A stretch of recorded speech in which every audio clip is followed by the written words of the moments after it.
do radio with us, that kind of thing. But this is where we do all the production. Yeah. So. Oh, that's good stuff. Yeah. So when he was at that meeting, Richard flew down from Virginia. Right. And met with some of the local pastors and whatnot. And then I drove down from here. So. Yeah. Yeah. Yeah, we just had a meeting the other day, and there wasn't very many that showed up. Really? Yeah, it was really limited, so. Like local people? Yep, we only had a handful, maybe 7 or 8. Do you feel like people are kind of are losing interest, or they're not being educated more about what's going on? Because this hasn't gone away. No, I think because it's taken so long that they're getting burnt out, really, because they're not seeing anything happening. I know, just my perspective on it is when it gets in the news or something, it riles people up. Right. But give it about a month later, and then, it starts to die down. Right. So we've had good turnouts at some of the board meetings, but not all of them. Well, we're not done. Yeah. So. Yeah. Now, you've been teaching 24 years? Yes, right? I'll be 20. Yeah, I have 25 in January. Wow, you should get a big award for that. Oh, yeah. Oh, yeah. Now, is it the same school you've been for 25 years? No, I think this one will be 18 coming up. Okay, so 18 in that school, but 25 total. Yeah, 25 okay. total. So, and this happened last September. This whole thing started, right? That is correct. Okay. It sounds official. That is correct. That is correct. Okay, so kind of tell me kind of in a story mode, like let's start out, say, I've been teaching more than 20, we don't want to date it, so more than 20, you said almost 25? Almost 25. I've been teaching for almost 25 years, and you've probably never had anything like this happen, right? Never. Okay. So you maybe kind of start with that, and then take us to that day. Here I am going to, did the girl actually go into the boys' bathroom?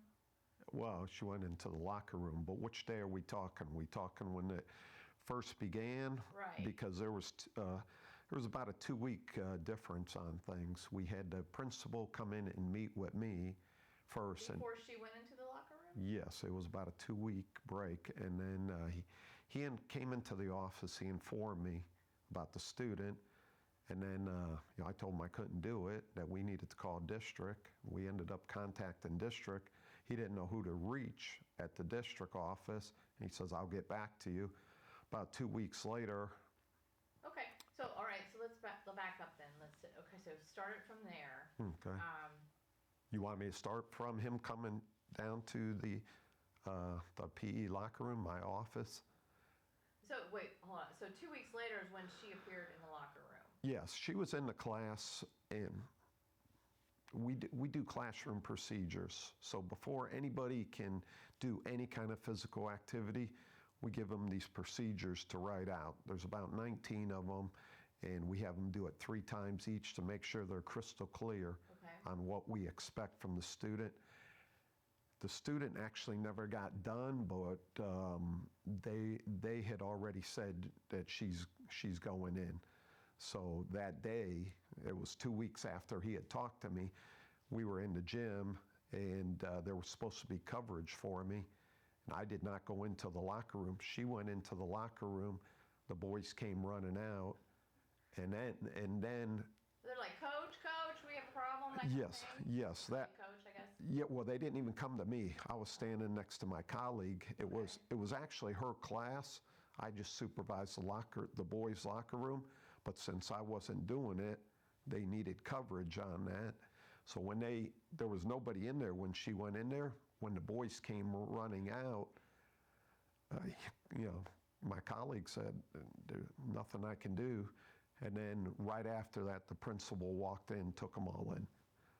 Okay, so let's start with that. Let's start with the scene where she goes into the locker room and the boys are running out. Okay, so don't cover the beginning. Well, with we're gonna okay. and then we're gonna back up.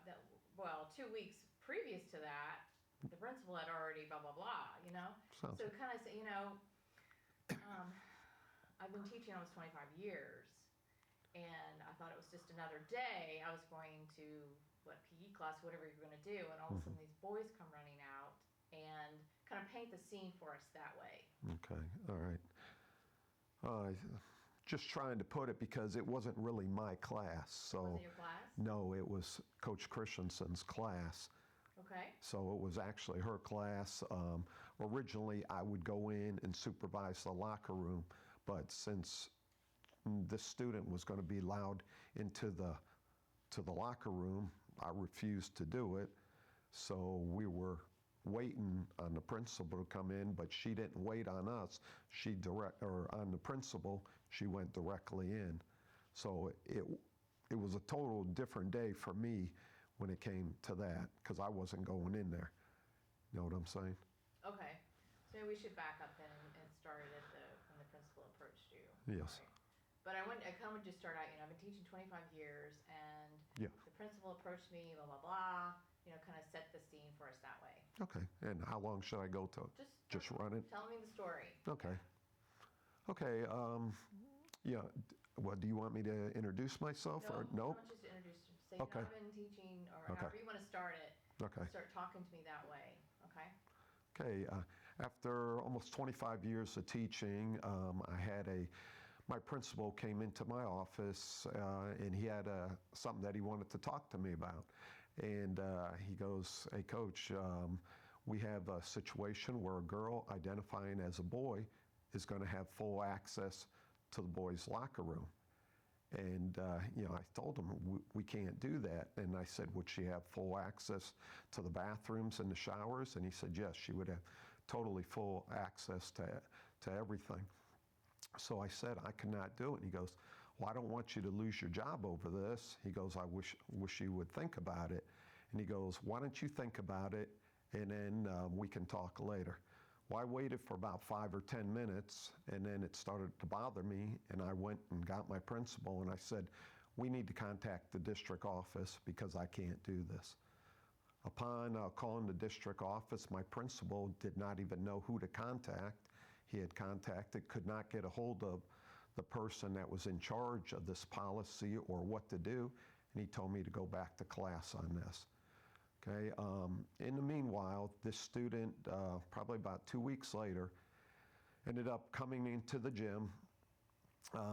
We were supposed to be waiting on our principal or somebody to chaperone the students into the locker room, but there was not a principal or anyone there. So the student ended up walking into the locker room where the boys were starting to change, and the boys came funneling out of the locker room.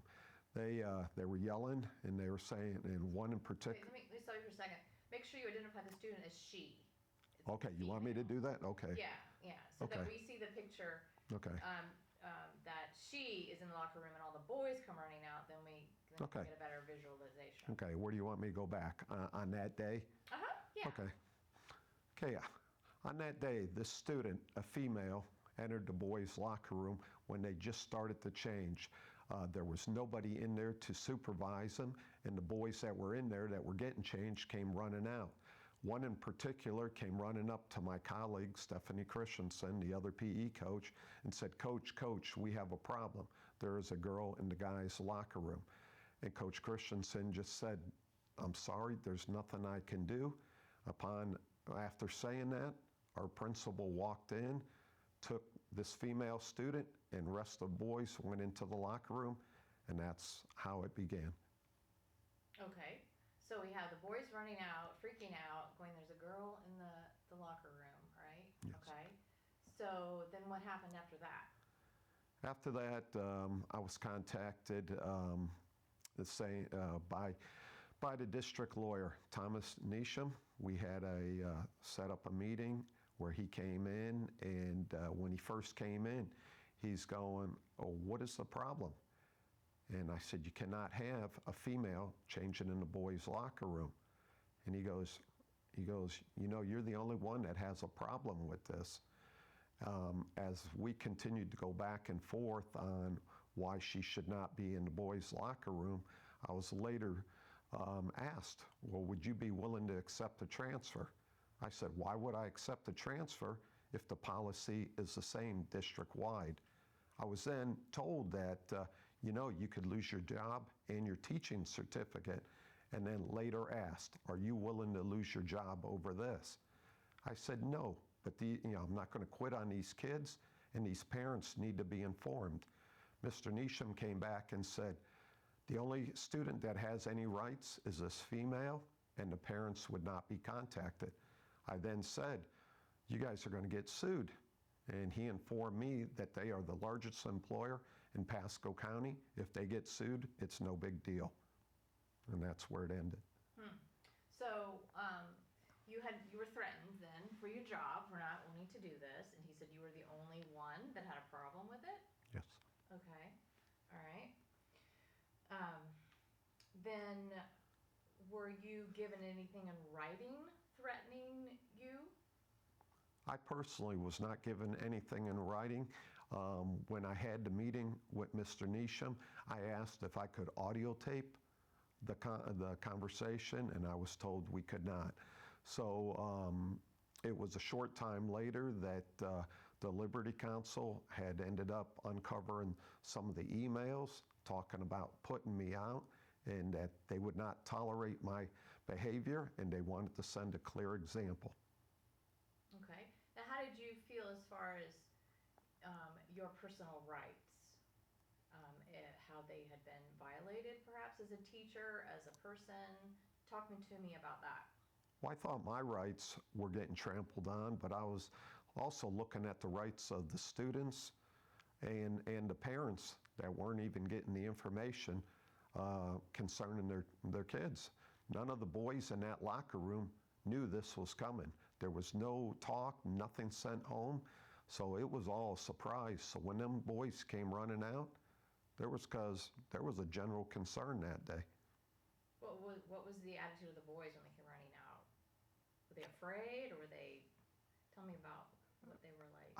You know what? They were in shock. They knew something was wrong. They came running out, and the reason why they were coming running out is because it wasn't right. They wanted to fix the situation. They knew that a female was in the guys' locker room, and they needed assistance. Okay. And since then, what has happened? Has the girl come back into the locker room? The student is no longer with us. She has moved on to the high school, so it's been quiet up to this point. But if another student comes back in, this unwritten policy is still in play, and I believe that they would be put in the locker room again without informing the parents or students. Okay, so let's refer to them as, let's say, informal policies that have, let's see, how do I want to say it? Unauthorized policies. Unwritten? Without school board approval. That's how I want to say it. Instead of unwritten policies. Okay. Illegitimate? Let's see. There's really no information. That sheet that you had up on your computer, us teachers haven't even received that yet. Really? Yes. Yeah, let's say policies or policies that were enacted without school board approval.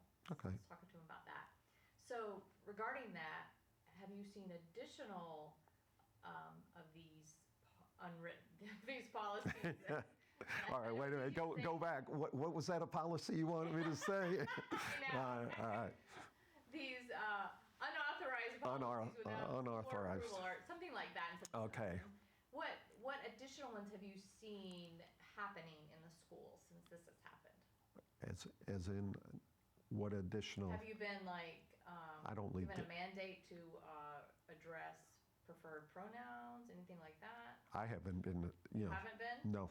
I stay in the gym all day. Nobody bothers me. This stuff. The only problem I've ever had was really this one. So they don't have like teacher meetings where they say, okay, now we got to do this or whatever. Not at our school. Okay. Not at our school. I think it's coming. It could be in play, or they may have taken the teachers like they did with me and have an individual meeting, but it has not. I do not know of any. Okay. So that's, I don't know. Okay. What was I gonna ask you?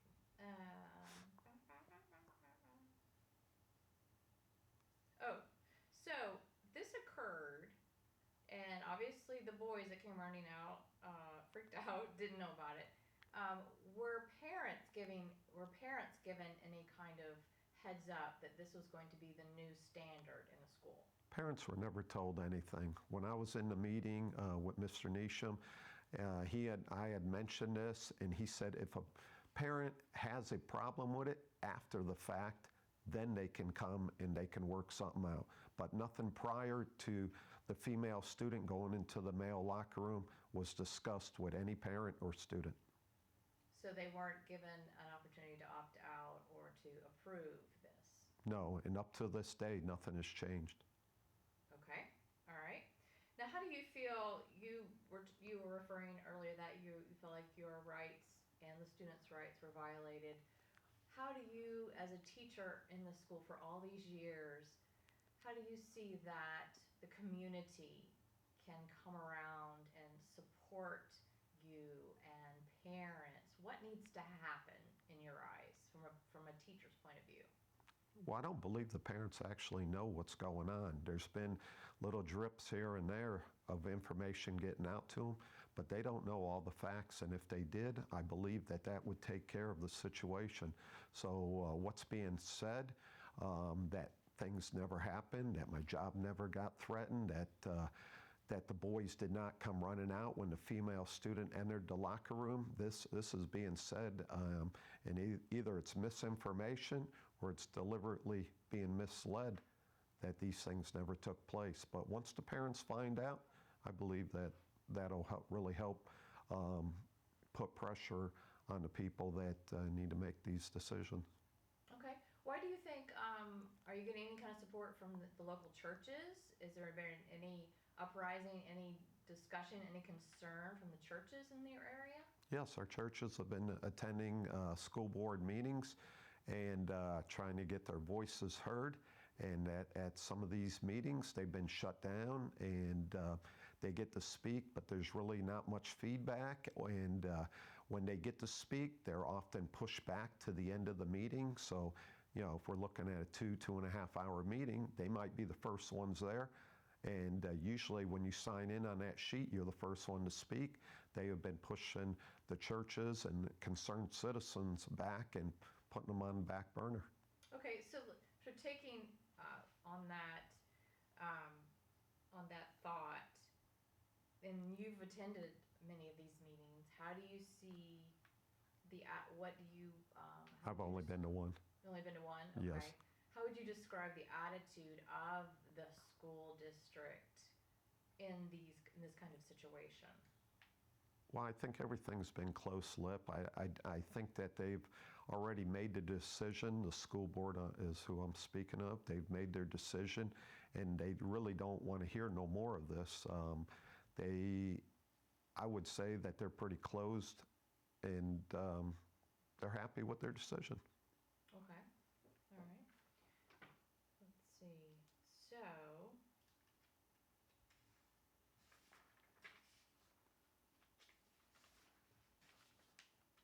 and you don't supervise any clubs or anything, do you? No. Where you see this? This is No. just in your. Okay. Is there something else in the story that we haven't touched on that you want to talk about?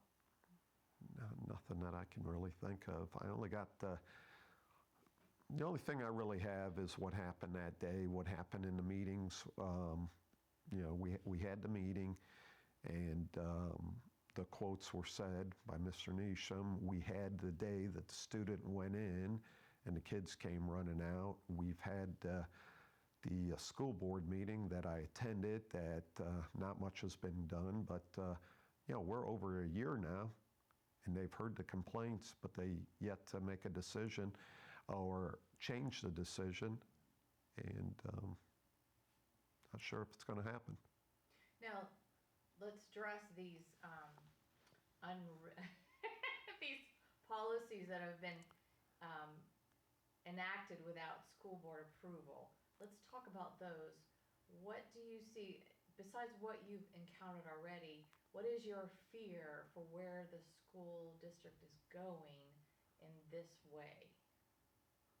Well, right now, the policies that were passed without board approval have mandated that we could have co-ed locker rooms, and puts all the students at risk, puts all the teachers at risk, and the parents, they don't even know this stuff's going on.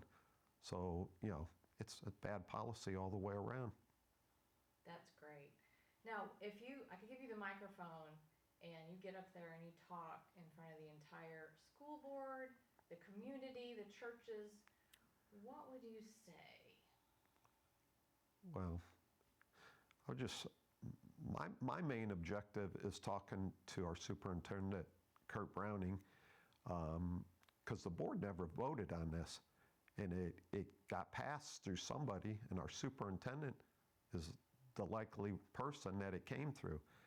And I would say, as being a superintendent, you were hired to look after these kids. You have served the parents, and you were voted in by a lot of these people that have been, in dispute about this flawed policy. And I would say that I would take a look at that policy and change it where it benefits every student. Every parent should know, and protect your teachers. Okay, good. What would you say to the Christians in your community?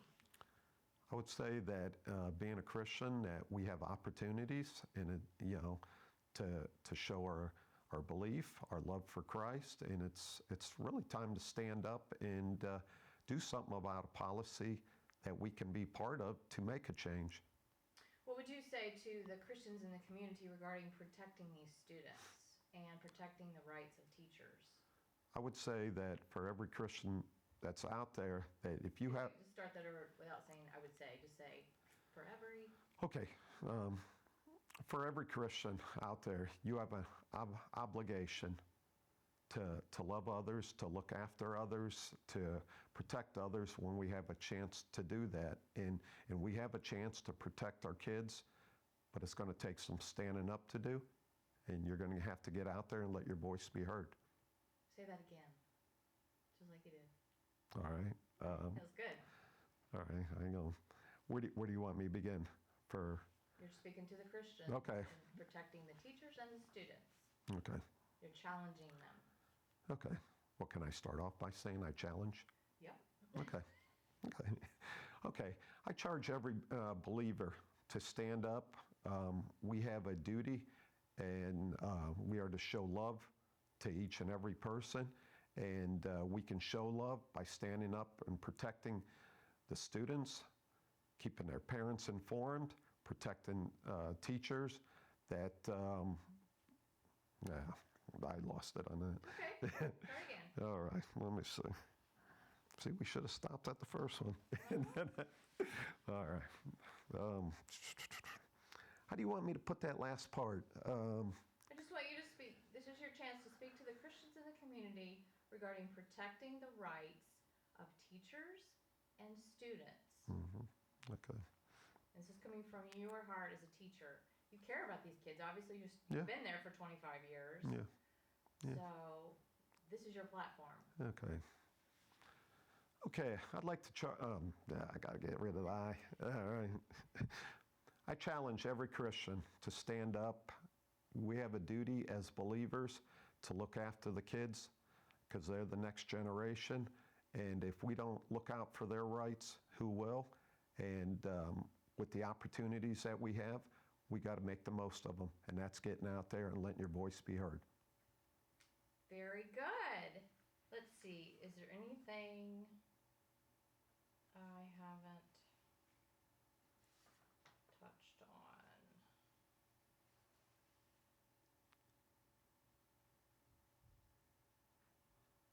My colleague, she's the one that really attacked the policy, because there was no policy. The female coach? Yes. And she wrote the letter into the district saying, I'm not on board with this either. She goes, when I go to look for the policy, it's not even there. Okay, let's talk about that then. I don't know much about it. Okay, well, tell me what you know. Okay, regarding these unauthorized policies without the school board okay. approval. Yeah. So, My colleague Stephanie Christensen also made a stand where she ended up writing the school board and her concern about how can policies be implemented when there's nothing in writing. There's been nothing for a teacher to stand by or to look at or to monitor. There was no information that was sent out to parents concerning their children. There was no talk of if a child has been abused in any way, being in the locker room with the opposite sex. None of this was discussed prior to allowing this female student into the boys' locker room. now, weren't you told by was it the school attorney, that regarding you can't discriminate anything against race, you can't do the same thing regarding gender identity? Weren't you told that?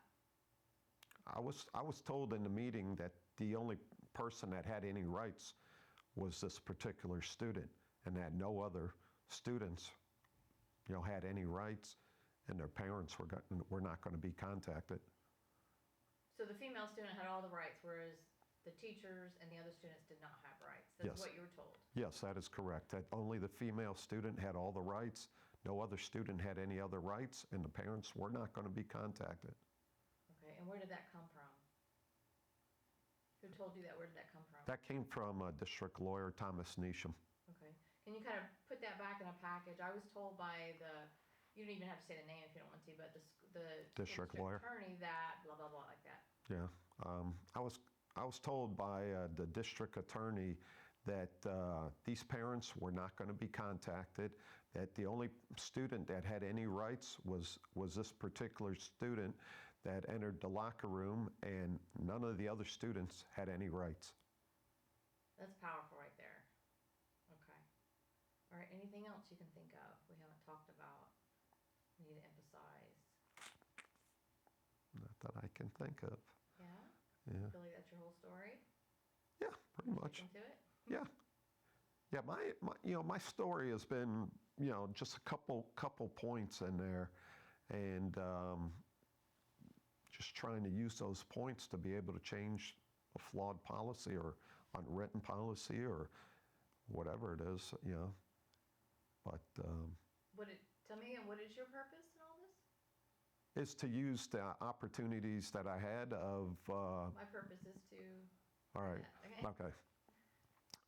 My purpose is to use the points that were brought upon me is refusing to supervise a co-ed locker room and, just looking out for the parents and the students is to, I lost it again. It's okay. All right. Let's go back to that. What were you looking for on this? Just What were you looking for? Your purpose. Just to use those points.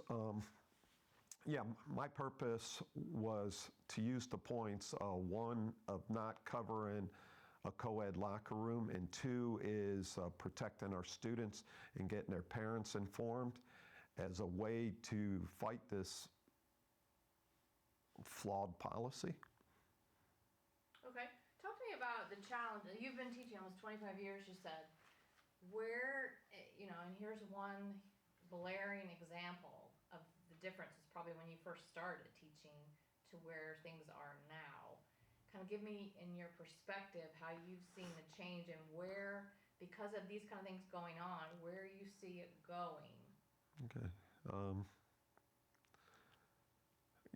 So we're looking maybe for the last 18 years since I've been a PE coach and keep it all consistent with that. Yeah. I mean, Okay. in all these years you've been teaching, have you ever encountered anything like this? Yeah. So this is an eye-opener to see this is where we're going, and you see the county, the school district continuing on these kind of things. Yes. Okay. How does that concern you? Yeah, over the past 18 years, I've seen a shift where we have tried to keep the boys separated from the girls. I know even for our classroom procedures as an instructor that we label it, no boys near the girls' locker room and no girls near the boys' locker room.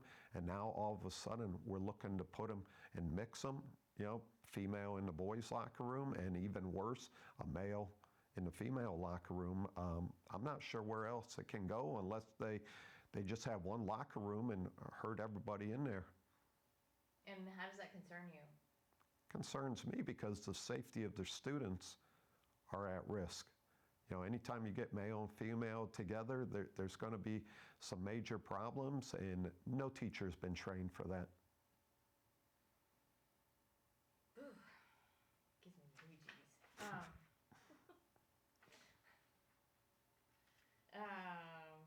That ought to open up some eyes. I don't think there's anything else I want to say. I think that covers it. Yeah. Yeah. Look at that. You're just like Yeah. But you get so tense. you know what? And it's probably because I don't do it often. Sure. And You're used to shouting out, coaching. there is orders. no doubt. But and you can move on those things. Sitting still, if I go and teach a skill, I can move, I can demonstrate. There's nothing to demonstrate right now. I'm just sitting here, and so it's out of my comfort zone. So we don't really have, just sit down lecture types. We tie some kind of movement skill so they can hear it and see it at the same time. I'll have some weights in there if you'd like to lift. I know. I've seen those 8-pounders in there. I already seen that. I know it doesn't seem like very much, but when you're doing that. Yeah. No. Hey, something's better than nothing. That's right. That's Been doing these upper arm. You heard of Beachbody? This guy's been doing lift and hit or whatever a couple of days. I was like, oh, I just found new muscle. And it's just 8 pounds. You think, Yeah.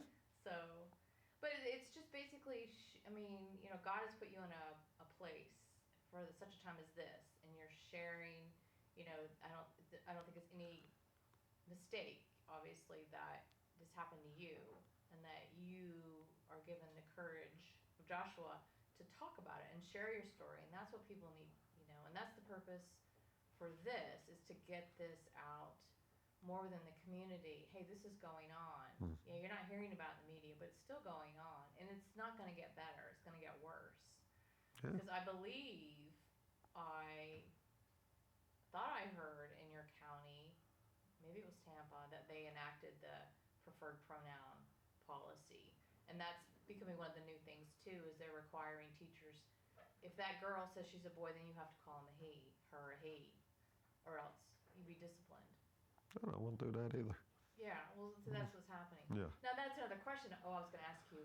Okay, so this was last year. Yes. You were threatened to either lose your job or to be transferred, but obviously you're still teaching there. So what has happened? Has anybody come back to you, or has it just gone crickets, or? Yeah, it's been quiet ever since the Liberty Council got involved. They pretty much saved my job. It's been quiet. I know after the girls started entering the locker room, we had our assistant principal and our principal that would usher in the class. So the accommodation for me was taken care of, and that was covered that way. But the policy hasn't went anywhere. It's still front and center. Okay. Now let's talk about Liberty Council. Yes. Let's do a little commercial for a minute, but just talk about where Liberty Council, how we came on the scene, what we did, and the result. Do you want me giving names like Richard, or Just say Liberty Council. Okay. Yeah. Okay. You could say Richard, Matt, the attorney, or you could just say Liberty Council, because it's a team effort. So, Right. I was in this situation. I contacted Liberty Council. I imagine you reached out. I did. And this is the support I got, that kind of thing. Okay. When this situation first came about, I was looking for help, being a believer. I was looking for help, I don't know, what would you say? Assistance, but I'm looking for what? Counsel from what? Christian group? Christian organization. Conservative, legal, Christian? Christian legal organization. Okay. Litigation. Christian Legal Association, something like that? Christian We're a Legal? Christian legal organization. Okay. Okay, when this first came about, I was looking for help. Being a Christian myself, I was looking for a Christian organization that could at least give me some information on what to do with this situation. And since the Liberty Counsel has came in, they have provided information, but they went much further than that. They have provided the protection that I needed as being a teacher to speak up about situations that are happening in our county. Okay, let's say that again. Okay. Just say that again. Okay. And it's Liberty Counsel, it's not the Liberty Counsel, it's Liberty Counsel. Like I said, Liberty Counsel. All right. And talk about what had happened maybe if you hadn't reached out to Liberty Counsel. Where Okay. would you be today? You know? Yeah. When this situation first came about, I was looking for a Christian organization that could provide me with information. Contacting Liberty Counsel, they were very good at providing information concerning what I should do, but also providing protection for me to be able to stick to my beliefs and be able to have protecting my job from it. If it was not for the Liberty Counsel, I would not be teaching today. Okay. How did you find out about Liberty Counsel? I don't know. You don't know? I don't remember. Was it the other teacher that reached out? Or No, because I went first and then she followed afterwards. Okay. I contacted. One of the pastors told you. No, I contacted everybody. So I think I may have went website, but I went to the Christian Law Association because I believe that they are supported missionary of our church. And then I think I reached out. Once I saw them, I want to say it was via the internet. Okay. And but I contacted Christian radio stations. I Wow. focus on the family. I contacted a lot of people in the beginning, so I wasn't really sure. It came through a referral. Well, good. So you don't believe that you would be teaching today if it hadn't been for the Liberty Counsel riding in on the white horse?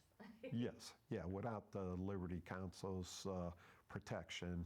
And I think I was just about out of there because the emails that said they wanted to send a clear message that they would not tolerate my behavior. Shortly after that, the Liberty Counsel drafted a letter, sent it to the district, and everything has been quiet since then. Very good. All right. I think we're good, Jonathan. Fantastic. Yay! Alrighty. Whatever you can do to make that thing look good, you're the man. Masterpiece. We got good stuff. But, Don't you worry. Yeah. well, I thank you both. Certainly. What you guys do is great stuff. What you have done is great. Well, you let me know how I can help You're you the guys. hero. We're just here to come along and serve. No, we got that backwards. I am the servant. You know, I go to my church and I talk to a lot of people and they give me, I don't know how you stand up and deal with that. And I really don't feel it because I go back and I read the stories of like the Daniels and the Shadrachs, Meshachs. What am I doing? I feel embarrassed actually, so I hear it and I thank the people and I appreciate what they said, but I tell them I'm just a servant. So that's I think of Esther. I mean, what she put on the line Yeah. in order to save her people. Yeah. And I think, we get the privilege of representing people like Kim Davis, who went to jail for standing up for faith. And I think people really look to that now because our culture, society is so me-oriented. We're not willing, even as the church. I mean, you see what's happening I know. because the church has gone silent, has gone dark. It has. We're not being the light that we're called to be. And so people, when you see something like that, like I just read, I don't know if you're familiar with the cop that killed the black man thinking that he was in her apartment. She was thinking that she walked into the wrong apartment and she thought it was a burglar. Right. Have you heard that story? I did. Yeah, and then the brother got on the stand Have you seen that? No. It's been viral. Yeah. Well, the brother got on the stand at the hearing. She was sentenced to 10 years. He got on the stand and said, "I forgive you." And the best thing for Oh, you. is that where he went and gave her a hug? Is that the one? Is that the one? Yeah. The best thing for you is to receive Jesus Christ and blah blah. And he asked Yes. the judge, Can I give her a hug?" And they embraced Mhm. for several minutes. And the judge gave her one of her own personal Bibles. The Mhm. judge is a Christian. Yeah. Now, the atheist group is now filing a lawsuit against the judge.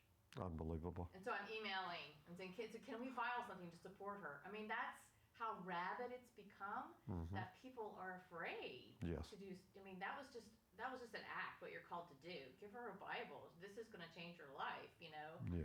But then you got the little atheist rabbits coming after them. No, and it's so- rampant. It's getting worse. But you know what? I blame the churches because there's not one big church. I think there's like 30-something churches in our area that were contacted. None of the big ones got involved.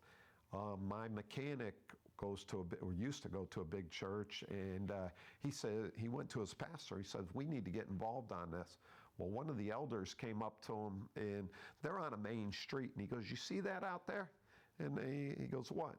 He goes, "You don't want people picketing your business? We don't want people picketing our church." And they refuse to get involved.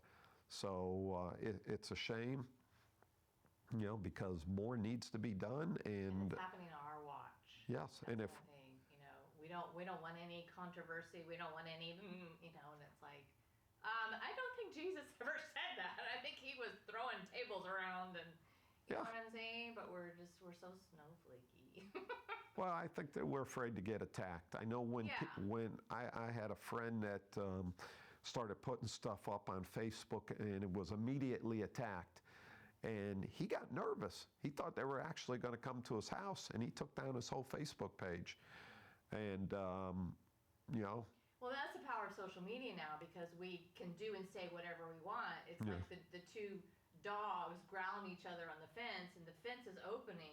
When they keep growling until the fence opens, and they stop. Right. So we have this fence to protect us. So we say whatever we want, and we attack people Yeah. because we don't have to face them. yeah. But I've been blessed.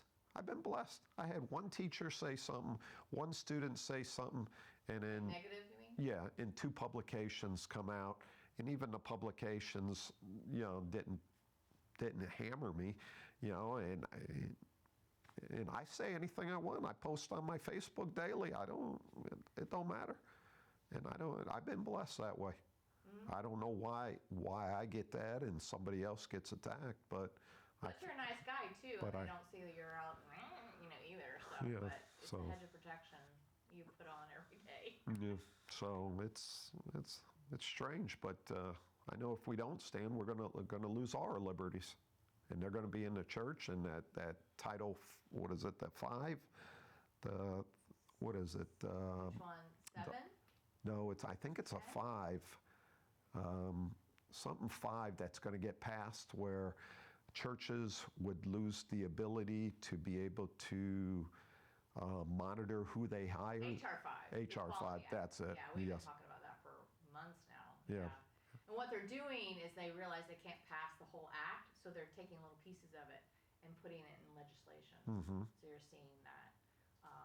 Title 7, which is of the Civil Rights Act, which is that the Supreme Court is going to be hearing next Wednesday. And it's going to be interesting to see, does the Supreme Court become an activist court or not? Mhm. That's 3 employment cases, and they're all having to do with homosexuality, changing the Civil Rights Act, which was enacted to give women equal Right. rights, as well as race. They're wanting to change that word sex into sexual orientation and gender identity, and that opens up a huge can of worms. Yeah. I mean, you had a funeral, one of those funeral home, the man, and I believe they're Christian owners, but there's a dress policy, obviously. You're dealing with grieving people. So one of the employees calls from vacation and says, "I'm coming in dressed as a woman now." And the employer says, "No, you're not. We have a dress policy." Right. Plus, people grieving, you don't want some clown standing around who doesn't know what he is. Right. He was fired. And there's a couple other cases too, but that's going to be, there's a lot of media watching that, what's going to happen next Yeah. week with that. This is where we're going. We're talking about sexual orientation and gender identity now. Yeah, I know at the next board meeting, I really want to try to target the co-ed word, co-ed into the locker rooms, because I think that'll at least get some of the people's attention. I know they're going to fight back on it, but, you know, Co-ed word? I What do you mean? would like to use the co-ed word when they're, you know, I don't want to monitor a co-ed locker room where you have the boys and the girls in there, and they're going to say, no, she identifies as a boy, but she is still a girl. And, you know, I think they would have a tough time defending that because, That's a good, She Yeah. still has gold parts, whether she thinks she's a boy or a cucumber. She's still a girl physically, you know? yeah, I think November 5th is when me and my colleague are scheduled to speak at the school board. I know my church has said they were going to try to get quite a few people. My church has been awesome. Good. Which church is that? Grace Bible. Grace Bible? Yeah, but they have been awesome. They have been doing the, what is it? The Black Robe Regiment. Do you know what that is? No? I guess And pastors that supported the Revolutionary War through force. you got it. You Oh, got okay. it. I hadn't heard of that. And they said that churches need to stand up, and my pastor has been standing up. He's probably spoke just as much as, you know, most of the other pastors and everything. I wonder if he's gone to any of the training camps, because we. He went to the one at Did he go to the one in Gaylord Palms. Orlando? Yep. Good. He 'cause, said that was very good. We have, did he get the pastor's, the DVD and the handbook and all that? I think that's what we watched. Good, Yeah. good, yeah. Yeah, we've been doing that on Sunday nights and everything, and we've been getting pretty good turnouts, about 40, 45 people. That's the key, is the church being the light. And Yeah. when pastors are afraid, you know, then that's where you get your problems. Yeah, And then you see it in your community. yeah. You know, I know the church standing up. I think some of the bigger churches are overspent for some of the buildings and stuff, and they need that income coming in, which was probably one of the mistakes that they made early. And now they're running into a problem, either compromise, keep the money rolling in, but they need to remember that the Lord provides, and Right, and Jesus didn't command us to have big buildings Yeah, and yeah. meet in a building. yeah, You go out into the marketplace. yeah, yeah. So yeah, we get into problems because of that. All righty. Thank you both.